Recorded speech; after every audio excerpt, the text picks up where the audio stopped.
Good afternoon everyone, welcome back to vocab 24। हमारी quiz की class शुरू हो चुकी है और इस सेशन में हम क्या देखेंगे कि किस तरह से हमें स्पीडली अपने क्वेश्चन को सॉल्व करना है, किस तरह से हमसे एग्जाम में जब क्वेश्चन आएंगे तो हमें जल्दी जल्दी उनको सॉल्व करना है और हमारी स्पीड को इन्हांस करना है। ठीक है, जिससे क्या हो कि जब आप एग्ज़ाम देने जाएँ तो आपको किसी भी तरह की दिक्कत ना आए और फटाफट आप अपने पेपर जो है इंग्लिश पोर्शन वो क्या कर पाएँ, सॉल्व कर पाएँ। तो चलिए अपना शुरू करते हैं हम आज का क्विज़ और देखते हैं कि हमारा पहला क्वेश्चन क्या है। एज यूजुअल पहला क्वेश्चन हमारा है, out of the given alternative select the alternative which best expresses the meaning of the given word.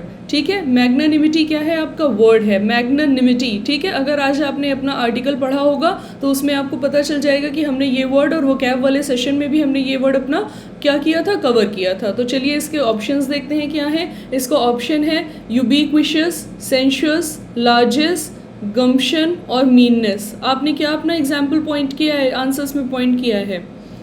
ठीक है, मैग्नेनिमिटी का क्या मतलब होता है, उदारता होता है ना, जेनरस होना होता है। तो यहाँ पे क्या दिखा रहा है उसका एग्जाम्पल, जेनरस का मतलब लार्जेस्ट, उदारता होना, खुला दिल होना। अगला क्वेश्चन देखते हैं हमारा, कास्टाइज। इसके ऑप्शंस देखते हैं, डिमीन, बिरेट, बिगाइल, अक्लेम, लॉज। ठीक है, कास्टाइज का मतलब आज के वो कैब में कवर किया था हमने, क्या होता है, डांटना होता है जिसमें फिजिकली कोई सज़ा इन्वॉल्व होती है। तो बिरेट इसका मीनिंग हो जाता है। प्रॉफर, इसके ऑप्शंस देखते हैं, प्रोफिस, प्रपोज, पल्वराइज, विदहोल्ड, सटल या फिर स्टबल, सॉरी लिखा हुआ है यहाँ पे। तो मैंने आपको आज के वो कैब के सेशन में सिखाया था कि अगर प्रॉफर है तो आप ऑफर को जो है कॉन्सेंट्रेट करेंगे और समझ जाएंगे कि ये किसी प्रस्ताव के बारे में बात कर रहा है। सिंस यहाँ पर आपसे मीनिंग पूछा गया है, आपसे सिनोनिम पूछा गया है, तो आपको बिल्कुल चिंता नहीं करनी है और आके अपना आंसर प्रपोज पे मार्क कर देना है। प्रपोज मतलब किसी प्रस्ताव को रखना, किसी चीज़ को सामने लाना। अगला क्वेश्चन देखते हैं, out of the given alternative select the word opposite in meaning. Opposite पूछा जा रहा है, यानी कि क्या पूछ रहे हैं, एंटोनिम पूछ रहे हैं या फिर कॉन्ट्ररी मीनिंग पूछ रहे हैं। ठीक है, तो क्या है आगे, पेचुलेंट। पेचुलेंट के 4-5 ऑप्शन से देखते हैं, चीनेबल, पीविश, इरास्केबल, सम्शियस और पेशेंट। पेचुलेंट का मतलब मैंने आपको क्या बताया था, किसी चीज़ का होना बैड बिहेव से मैंने आपको बताया था ना। अगर आप बैड बिहेव दिखा रहे हैं तो उसमें कहीं ना कहीं आप क्या हैं, अधीर हो रहे हैं, बदतमीजी कर रहे हैं, तो हमारा पेशेंट इसका ऑपोजिट हो जाता है। अगला देखते हैं हमारा क्या है, ग्राउज।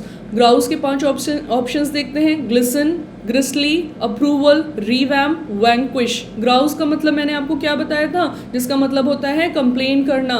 तो यहाँ पे उसका अगर ऑपोजिट पूछा जा रहा है तो आपसे क्या होगा इसका ऑपोजिट, कि आप किसी की कंप्लेन नहीं कर रहे हैं। और कंप्लेन का सिर्फ यहीं पे मतलब नहीं था, किसी के काम में क्या करना, रोक टोक करना, किसी के काम में छीटाकशी करना, टिप्पणी करना, जो भी वो कर रहा हो उसको क्या ना करने देना, रोक टोक लगाना। तो ऑपोजिट इसका क्या हो जाएगा, अप्रूवल हो जाएगा, यानी कि किसी के काम में आपने रोक टोक नहीं की, उसको अप्रूव कर दिया। अगला देखते हैं हमारा वर्ड है इंसिन्यूएट। इंसिन्यूएट के 5 ऑप्शंस देखते हैं, अस्वेज, इंडिकेट, डिल्यूज, कंसील और इम्बाइसल।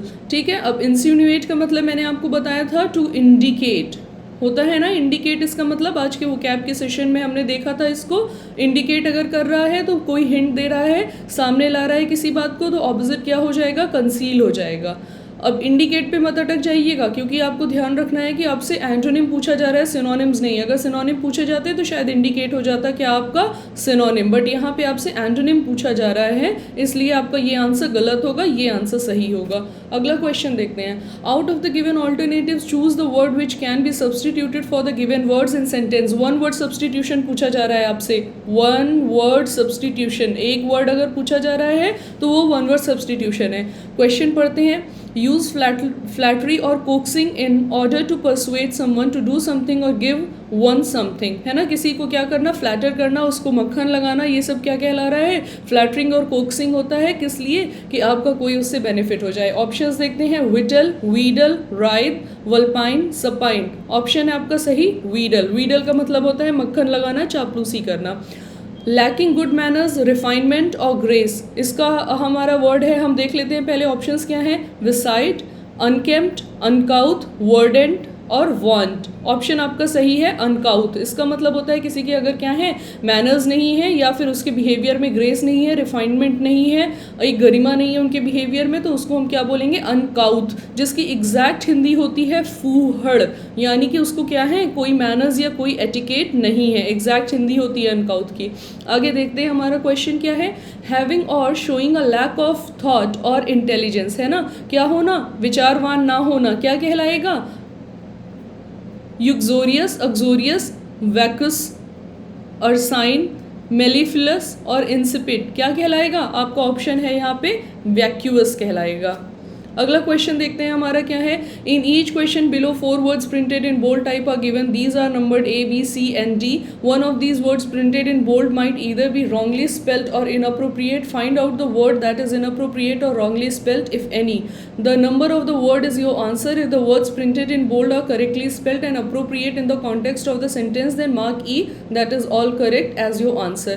आपसे पूछ रहा है कि अगर कोई स्पेलिंग गलत है या किसी वर्ड का इस्तेमाल सेंटेंस में गलत जगह हो गया है, इनअप्रोप्रिएट है, तो आपको वो मार्क करना है। देखते हैं। The global division with in the left had there impact on India, where the socialist broke away from the communist on a range of issue. इसमें क्या है, कोई इशू नहीं है। ये क्या है सेंटेंस आपका ऑल करेक्ट है। अगला सेंटेंस देखते हैं। Demonetization ruined the informal sector, caused immense misery to the poor and failed in curbing corruption, terrorism and black money. Is ostensible aims, ठीक है, इट्स ostensible aims की बात कर रहा है। यहाँ पे क्या आपका गलत है, सोचा आपने, आपकी इमेंस की स्पेलिंग गलत लिखी हुई है, so this is your right option. Immense की स्पेलिंग में 2 M नहीं होते हैं, ठीक है। चलिए आगे देखते हैं हम, मतलब 2 M नहीं होते हैं, सिंस यहाँ पे क्या है इमेंस आपका सही लिख दिया गया है। अगर यहाँ ऑप्शन में आपका एज इट इज़ लिख के आएगा, यहाँ पे 2 N है, यहाँ पे 1 N है, ठीक है, जो कि सही लिखा हुआ है। अगला क्वेश्चन देखते हैं हमारा। Fill up the blanks with the most suitable pair of the words. Fillers का क्वेश्चन है आपका, इसमें आपको फिल करने हैं 2 वर्ड्स चूज करने हैं जो कि सेम पेयर में हो, एग्जैक्ट पोजिशन में हो, जो कि इस सेंटेंस को क्या कर दें, फिल कर दें। The emerging dash of strategic communities can must learn from all dash of state craft including western, Chinese and Indian, ठीक है। क्या बात कर रहा है कि यहाँ पे इमर्जिंग स्ट्रेटजिक कम्युनिटीज़ की बात हो रहा है, जो कम्युनिटीज़ क्या कर रही हैं, अपनी स्ट्रेटजी डेवलप कर रही हैं, किस लिए, कोहर्ट के लिए। कोहर्ट का मतलब होता है हेल्प करना, मदद करना। ट्रेडिशन मतलब क्या बोल रहा है यहाँ पे, from all tradition of state craft, हर तरह के ट्रेडिशन को, हर तरह के नियम कानून को देख के हमें बात करनी है। तो ये आपका क्या हो जाएगा, सही ऑप्शन हो जाएगा। अगला क्वेश्चन देखते हैं। Each country has a specific strategic calculation for being willing to consider such a step, but altogether their anxiety about Iran as a dash power with a nuclear bomb is singularly dash. यहाँ पे आपका option क्या हो जाएगा, solidifying का क्या मतलब होता है, पैसा बढ़ाना, अपने मॉनेटरी टर्म्स को इंक्रीज करना, तो सॉलिडिफाइंग आपका गलत है। हेजेमोनी की बात कर रहा है, तो हेजेमोनी का क्या मतलब होता है, किसी न किसी तरह से डिक्टेटरशिप का होना। अब यहाँ पे इजराइल की बात कर रही है, तो डिक्टेटरशिप हो सकता है ना, पहला ऑप्शन आपका। चलिए देखते हैं आगे क्या है हमारे डिक्टेटरशिप के साथ। इंटेंस पावर है, sorry, bomb is singularly intense, मतलब वो जो न्यूक्लियर बॉम्ब की ताकत है वो अपने आप में अकेले ही, सिंगुलरली अकेले ही, इंटेंस से बहुत ही मजबूत है। तो ये आपका ऑप्शन क्या हो गया, सही हो गया। अगला क्वेश्चन देखते हैं। Though the normalization dash between the UAE and Israel has dash a frenzy of media coverage, its impact on Iranian politics will depend on 2 other factors. क्या पढ़ लेते हैं, ऑप्शंस पढ़ लेते हैं। Allusion, sporadic, determination, refusal, agreement, elicited, commitment, treatment, jealous, likelihood. पहला word हम fill करते हैं, अल्यूजन बिल्कुल नहीं होगा। डिटर्मिनेशन की बात करते हैं, डिटर्मिनेशन 2 लोगों के बीच में क्यों होगा, UAE और इजराइल में नहीं होगा। अग्रीमेंट हो सकता है, 2 लोगों में क्या हो सकते हैं, अग्रीमेंट्स हो सकते हैं। अगला वर्ड देखते हैं, इसके साथ क्या लिखा हुआ है, एलिसिटेड। एलिसिटेड ऑफ फ्रेंजी ऑफ मीडिया है ना, एलिसिटेड का मतलब क्या है, बहुत ज़्यादा आकर्षित किया, निकाला, मीडिया ने क्या किया उसके बारे में बहुत ज़्यादा कवरेज दी। तो ये आपका ऑप्शन क्या हो जाता है, यहाँ पर सही हो जाता है। अगला हमारा क्वेश्चन देखते हैं। read each sentence to find out whether there is a grammatical or idiomatic error in it. The error, if any, will be in one part of the sentence. The number of that part is the answer. If there is no error, the answer is E. Ignore errors of punctuation if any. Question पढ़ते हैं. The jurisprudential contribution of this decision to the law of contempt will be studied for years to come, surely, but maybe not for the reason that court was intended. यहाँ पे क्या है, सारे sentences आपके क्या हैं, सही हैं. There is no error in this question. फिर से पढ़ लेते हैं. चलिए. The jurisprudential contribution of this decision to the law of contempt will be studied for years to come, surely, but may be not for the reasons that court was intended. बिल्कुल सही है. अगर इसमें कोई एरर नहीं है. अगर आज का आर्टिकल आपने पढ़ा है तो आपको ये सेंटेंस बिल्कुल पता चल जाएगा कि किस तरह से यूज़ किया गया है. अगला क्वेश्चन देखते हैं. In recent times many columnist, leading scholars and legal luminaries have speculated on the marked drift of the Supreme Court away from rights-based court to an executed court. अब यहाँ पे क्या बात हो गई है, एग्जीक्यूटेड की बात कर रहा है. एग्जीक्यूटेड का क्या मतलब होता है, किसी को क्या कर देना, डेथ पेनाल्टी दे देना, मार देना. किसी चीज़ की डेथ को यहाँ पे एग्जीक्यूटेड बता रहा है. जैसे आपको क्या होता है, अगर किसी देश में फांसी की सज़ा दे दी जाती है तो एग्जीक्यूटेड बोलेंगे. कुछ देशों में ऐसा होता है कि अगर आपने मर्डर किया तो आपको भी मार दिया जाता है, तो वो सब एग्जीक्यूशन में आता है. तो कोर्ट का एग्जीक्यूशन हो सकता है, नहीं हो सकता है. कोर्ट में क्या हो सकते हैं, या तो आपके एग्जीक्यूटिव हो सकते हैं या फिर एग्जीक्यूटिंग हो सकता है, यानी कि कार्यपालिका के लोग हो सकते हैं या उनके काम हो सकते हैं. तो एग्जीक्यूटेड यहाँ पे क्या है, गलत है. यहाँ पे अगर आपका एक एडजेक्टिव होता तो वो सही हो जाता, बट यहाँ पे क्या यूज़ किया गया है, एक वर्ब को यूज़ किया गया है जो कि गलत है. आगे देखते हैं. Theoretically it is very easy for an all powerful executive that is looking to seize control over the other arms of the state and especially an independent judiciary. No error. क्या बता रहा है इसमें, theoretically it is very easy for an all powerful executive that is looking to seize control over the other arms of the state and especially an independent judiciary. कोई error नहीं है, sentence is completely correct. अगला question देखते हैं. Out of the given alternative select the options which best expresses the meaning of given idiom. Idiom और phrase जो दी हुई हैं आगे, उनके आपको मीनिंग देखने हैं ऑप्शंस में. Clean bill of health. Clean bill of health का मतलब आप यहाँ से देख सकते हैं, क्लीन मतलब साफ है, बिल मतलब हेल्थ का आपका कोई क्या है, कोई आपका वो है प्रेस्क्रिप्शन है या फिर कोई आपकी रिपोर्ट है, उसको हम बिल से देख रहे हैं. और हेल्थ मतलब आपके स्वास्थ्य को सीधे सीधे बात कर रहा है. ऑप्शंस देखते हैं. Something is working correctly. ठीक है, चलिए, हो सकता है, बट नहीं हो सकता है. क्यों नहीं हो सकता है, देख लेते हैं आगे. Prepared for the problem. Problem के लिए आप तैयार हैं, मतलब आपकी हेल्थ से रिलेटेड अगर कोई प्रॉब्लम है, नहीं, गलत है. B amused. आनंद ले रहे हैं आप, नहीं ले रहे हैं. फिर क्या है, to produce a large number of, यानी कि अब यहाँ पे क्लीन बिल की बात कर लिया है तो बिल को लेकर आपको कंफ्यूज कर रहा है कि लार्ज नंबर ऑफ, यानी कि हेल्थ का बिल आपका बहुत ज़्यादा हो सकता है, बट आपको भटकना नहीं है, ये आंसर आपका सही नहीं है. आगे देखते हैं. To look tired. अब देखिए, हेल्थ की बात की तो टायर्ड को ले लिया. ऑप्शन क्रिएशन को मैं यहाँ पे हाईलाइट कर रही हूँ कि किस तरह से आपको भटकाने के लिए ऑप्शन क्रिएट किए जाते हैं जिसमें कि आप बजल्ड हो सकते हैं कि हाँ शायद ये मीनिंग भी हो सकता है, लेकिन ये सारे मीनिंग गलत हैं. आपका ये है काम कि समथिंग इज़ वर्किंग करेक्टली, यानी किसी भी चीज़ की हेल्थ, किसी मशीन की भी हेल्थ हो सकती है, वो किसी इंसान की भी हेल्थ हो सकती है, किसी पॉलिसी की भी हेल्थ हो सकती है. अगर सब कुछ सही चल रहा है तो क्लीन बिल है, यानी कि सारी रिपोर्ट्स क्या हैं, वो क्लियर हैं. आगे देखते हैं. कूप अप. इसके ऑप्शंस देखते हैं. Be a disadvantage, confine in a small area, be recognise, leave somewhere quickly, exclude. ठीक है. कूप अप का सीधा सीधा कूप का क्या मतलब होता है, दड़बा, जिसमें क्या रखा जाता है, मुर्गियों को रखा जाता है. तो यहाँ पे क्या है, confine in a small area आपका सही ऑप्शन है, किसी छोटे एरिया में बंद हो जाना. कन्फाइन का मीनिंग हम लोग पहले भी कवर कर चुके हैं. अगला देखते हैं हमारा. Packed like sardines. ठीक है. अब यहाँ पे सार्डाइंस का मतलब होता है मछली, एक मछली होती है सार्डाइन, ठीक है, उसके लिए बात कर रहा है. Packed like sardine. अब सार्डाइन से आप यहाँ पे मछली से जोड़ लीजिए मछली बाजार को, ठीक है, फिश मार्केट को आप देख लीजिए और उसके बाद आपको ये वर्ड जो है वो समझ में आ जाएगा. फिश मार्केट की क्या खासियत होती है कि वहाँ बहुत ज़्यादा भीड़ मची होती है, बहुत ज़्यादा शोर होता है, एकदम हौच पौच होता है, बिल्कुल छोटे से एरिया में बहुत सारे लोग होते हैं. Packed like sardines. तो यहाँ पे आगे क्या ऑप्शन आपका हो सकता है. टू बी फुली एंगेज, पूरी तरह से इन्वॉल्व होना, नहीं. टू रिवील, खुला होना, नहीं. To be extremely crowded, yes. मछली बाजार में क्या होते हैं, बहुत सारे लोग होते हैं, एक्सट्रीमली क्राउडेड होता है वो. आगे देखते हैं. हमारा अब आ गया है क्या, क्लोज टेस्ट आ गया है. क्लोज टेस्ट का पैसेज आप पढ़िए फटाफट. चलिए आगे वाले उसमें देखते हैं. मैंने आगे की स्लाइड में क्लोज टेस्ट को भी साइड में रखा हुआ है और क्वेश्चंस को भी, तो साथ साथ देखते जाएंगे. चलिए अब यहाँ पे मैं क्या करूँगी, मैं थोड़ा सा आगे हट जाती हूँ यहाँ से, जिससे कि आप क्या कर सके, देख सके कि आपका क्वेश्चन क्या है, उसके बारे में आप डिसाइड कर सके ना। सॉरी, यहाँ से मैं हट नहीं रही हूँ, कैसे हटूँगी मैं?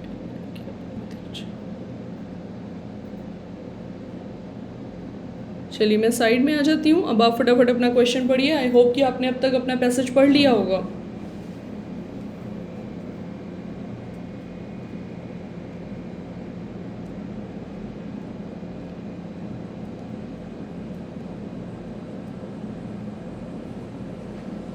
चलिए देखते हैं पहले क्वेश्चन को। With the imposition of national lockdown in March, it was clear that the first quarter April and June of the current financial year would be a lost quarter for growth, है ना। क्या बोल रहा है कि हमारा जो क्वार्टर है, फर्स्ट क्वार्टर है, हमारी इकोनॉमी को हम क्वार्टर्स में मेजर करते हैं ना, तो फर्स्ट क्वार्टर की बात कर रहा है कि वो लॉस्ट हो जाएगा क्योंकि इकोनॉमी बहुत स्लो थी, उसमें कुछ अच्छा नहीं हुआ है, उसकी गिनती ही नहीं की जाएगी। आगे देखते हैं, the dash the GDP has shrunk bye nearly 24%। अब ये जो हमारा क्लोज टेस्ट लिया गया है, ये आर्टिकल हम ऑलरेडी कवर कर चुके हैं। अगर आपने वो वीडियो देखा होगा तो आपको यहाँ पे समझना बहुत आसान हो जाएगा। ये मेरी बात क्या बता रही है, रिलेशन बता रही है कि अगर आप किसी चीज़ को लगातार कंटिन्यूटी में सीख रहे हैं, वीडियोस को लगातार देख रहे हैं, तो आपके लिए सॉल्यूशन करना आसान होता है। इसलिए आपकी प्रैक्टिस जो होती है वो कहीं ना कहीं आपको हेल्प करती है। एग्जाम में हो सकता है कि वही पैसेज आपके सामने आ जाए जो कि आपने पहले पढ़ा हुआ है। तो यहाँ पे बात कर रहा है, the dash that GDP has shrunk bye nearly 24%। क्या हो रहा है, उसने क्या किया, किसने, द रिविलेशन, यानी कि ये बात जो उजागर हो रही है उसके बारे में बोल रहा है। जो फैक्ट सामने लाए गए, जो बातें स्पष्ट की गई, वो बताती हैं कि GDP क्या हो गई है, संकुचित हो गई है, श्रंक हो गई है 24% से। आगे हम अगला सेंटेंस देखते हैं, agricultural performance was dash the government did Indeed increase. अब क्या बोल रहा है, पहले तो इकोनॉमी श्रंक होने की बात कर रहा है, लेकिन उसके ऑपोजिट क्या बात कर रहा है कि एग्रीकल्चर परफॉर्मेंस क्या हुआ, बढ़ गया। तो बढ़ने की इंग्लिश यहाँ पे क्या है, रोबस्ट हो जाती है। ठीक है, अगला क्वेश्चन देखते हैं क्या बोल रहा है। 23rd पार्ट पे आते हैं। हाउएवर दी सिल्वर, अब सिल्वर अगर कहीं पे भी आ जाता है तो आप क्या करते हैं, थोड़ा सा आपको चेक कर लेना चाहिए कि लाइनिंग्स जो है वो सही हो जाता है। सिल्वर लाइनिंग मैं आपको पहले भी बता चुकी हूँ, किसी चीज़ में बहुत बुरी है लेकिन उसमें कोई एक चीज़ बहुत अच्छी है जो कि बहुत ही इंपॉर्टेंट भी है, तो हम उसको क्या बोलेंगे, सिल्वर लाइनिंग बोलेंगे। अगला क्वेश्चन देखते हैं हमारा क्या है। However the silver linings were largely overshadowed by the dash, किस चीज़ से ओवरशैडोड हो गई, छुप गई, मैसिव कॉन्ट्रैक्शन से, मतलब कि बहुत बड़े कॉन्ट्रैक्शन से, बहुत ज़्यादा जो दबाव पड़ा, जो बहुत कमी आई इकोनॉमी में, उससे क्या हो गई, ये सिल्वर लाइनिंग्स दब गई। क्या बोल रहे हैं, by the massive contraction in private consumption and investment, लोगों की जो इन्वेस्टमेंट है और कंजम्पशन है उसमें कमी आई है ना, कंजम्पशन में कमी आई है। ग्राफ आपने इकोनॉमी का पढ़ा होगा अगर, तो उसमें क्या हुआ है, कंजम्पशन में कमी आ गई है। विद लार्जली, अगला क्वेश्चन देखते हैं क्या बोल रहे हैं, contraction in private consumption and investment with largely dash industrial and services sector, किस सेक्टर की बात कर रहा है, यहाँ पे सारी चीज़ें हम लोग बात कर चुके हैं पहले भी। हैमस्ट्रंग की बात कर रहे हैं, ठीक है, बंधे हुए, रुके हुए, यानी कि कोई चीज़ जो है वो खिंची हो गई है। सर्विस सेक्टर क्या हो गए, पीछे हो गए, रुक गए, उनकी फंक्शनिंग क्या हो गई, अफेक्ट हो गई। तो ये था हमारा आज का क्विज़ का सेशन। आई होप कि आपने बहुत अच्छे से अपने क्विज़ को क्या किया हो, सीखा हो, देखा हो कि हमारा क्विज़ किस तरह से कवर कर रहा है चीज़ों को, आपकी स्पीड इन्हांस हुई हो। और इसी तरह से आप अपनी लर्निंग को कंटिन्यू करिए, वीडियो को लाइक करिए, दोस्तों के साथ शेयर करिए, चैनल को सब्सक्राइब करिए और अपनी लर्निंग को क्या करिए, कंटिन्यू करिए। So thank you and bye for now, let's meet again tomorrow.